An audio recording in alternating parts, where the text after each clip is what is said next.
There's been another mass shooting in California just a day after 11 people were killed while celebrating the Chinese Lunar New Year. US correspondent Mitch McCann joins us now. Kia ora, Mitch. There are striking similarities between these two tragedies. Yeah, there certainly are. Good evening. Kia ora to you as well, Mike. In this case, 7 people have died south of San Francisco in a city called Half Moon Bay City. Now, there were 2 separate shootings here, but they were both linked. Now, the first one was at a mushroom farm and the second one at a trucking business down the road. Now, these incidents are believed to have affected the Asian community again here in the United States, with some reports the victims are Asian farm workers. Now, the suspect who handed himself into police has been named as 67-year-old Zhao Xin Li.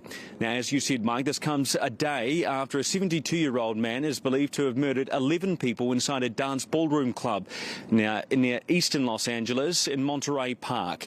Now, today, some stories of survival have emerged on what was supposed to be a night of celebration. Get the hell out of here. I'll shoot. Get away. Go. This is what Brandon Shea told the gunman when he wrestled his weapon off him. Hu Can Tran had just arrived at Shea's family dance club after opening fire in another ballroom just down the road. When he was looking around the room, it seemed like he was looking for targets, people to harm. No one died at the club in Alhambra, but so much carnage was left behind minutes away. 11 people have now died after the 72-year-old started shooting inside the Star Ballroom. All victims were in their 50s, 60s and 70s. And then we just lay down on the ground. And then he becomes shoot, boom, boom, boom, boom, boom. Hattie Ping is one of the lucky ones. She was shielded by her dance partner when the firing started. He was shot in the back, but survived. He's my hero. I own him. He covered me. More details are emerging about the man who shot himself yesterday as police moved in. Investigators say Hu Can Tran came to them twice this month, claiming his family were trying to poison him.